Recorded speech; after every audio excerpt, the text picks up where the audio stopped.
Salut, bienvenue sur l'Instant Maths. Dans cette vidéo, je vais traiter d'un sujet brevet. C'est un exercice qui est tombé donc en septembre 2020. Attention, c'est le sujet qui a été donné aux Antilles et en Guyane. Et plus précisément, c'est un QCM qui comporte 5 questions. On va traiter les 5 questions une par une et à chaque fois, tu pourras appuyer sur stop pour avoir le temps de traiter la question avant. Allez, j'espère que tu es prêt, on commence. Si on multiplie la longueur de chaque arête d'un cube par 3, alors le volume du cube sera multiplié par 3, 9, 12 ou 27. Attention, il n'y a qu'une seule bonne réponse. Bon, comme on l'a dit, tu peux appuyer sur pause pour réfléchir. Donc au départ, le volume est égal à quoi? Au départ, le volume du cube était égal à A fois A fois A, c'est-à-dire A au cube, d'accord? Mais bon, du coup, qu'est-ce qu'on a fait? Chaque arête, on l'a triplé. Donc si on triple la longueur de A, du coup, le nouveau volume qu'on calcule, c'est quoi?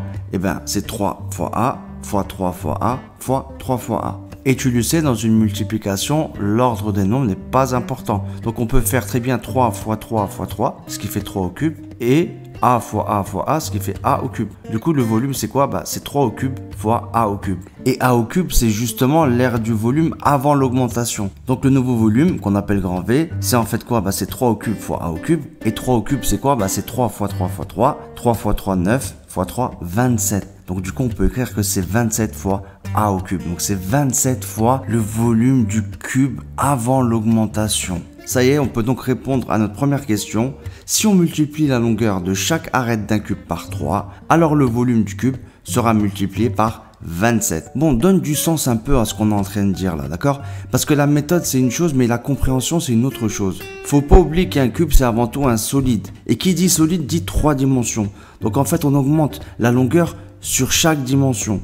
Du coup, 3 fois 3 fois 3, ça fait 27. Allez, nous pouvons passer maintenant à la deuxième question. Lorsque x est égal à moins 4, x carré plus 3x plus 4 est égal à quoi? À 8, à 0, à moins 24 ou à moins 13? Bon, ce genre de question, normalement, est très simple. Il faut surtout pas que tu te rates sur ce genre de question. En fait, ici, il faut juste remplacer x par la valeur qui est donnée, à savoir moins 4. Mais bon, attention, quand on doit remplacer x par un nombre négatif, on peut facilement faire des erreurs de calcul.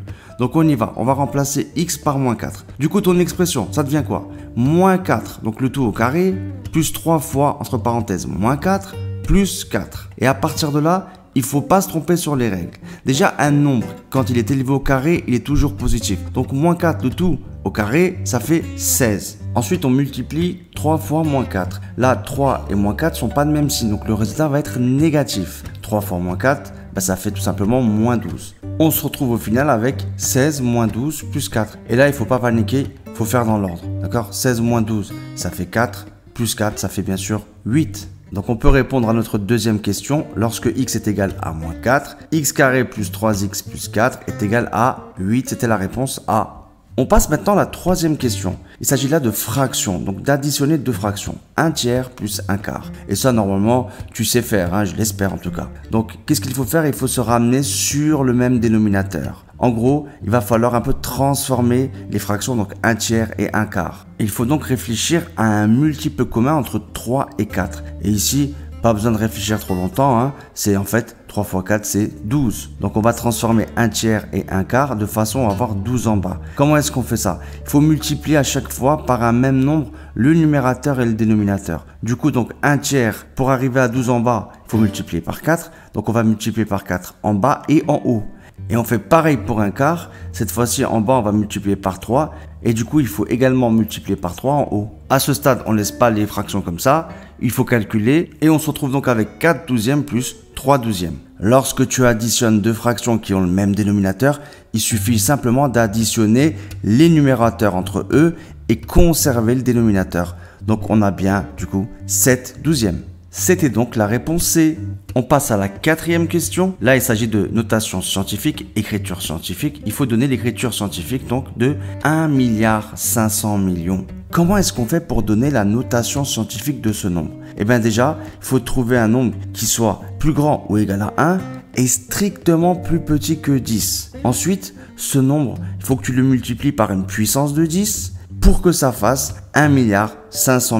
Et tu vas voir ici, c'est très simple. 1,5 milliard. En fait, ça fait combien de milliards? Ça fait pas 1,5 milliard. Parce que là, je veux que en milliards. C'est 1,5 milliard. Et 1 milliard, tu es censé savoir que c'est quoi? Bah, c'est 10 puissance 9. En fait, c'est 1 suivi de 9 zéros. 10 puissance 9. Donc, quand tu dis 1,5 milliard, tu peux dire 1,5 fois 10 puissance 9. Et ça, c'est bien l'écriture scientifique parce que 1,5 c'est plus grand que 1 et c'est strictement inférieur à 10. C'était donc la réponse D. On passe à la cinquième et dernière question. X moins 2 facteur de x plus 2, c'est égal à quoi?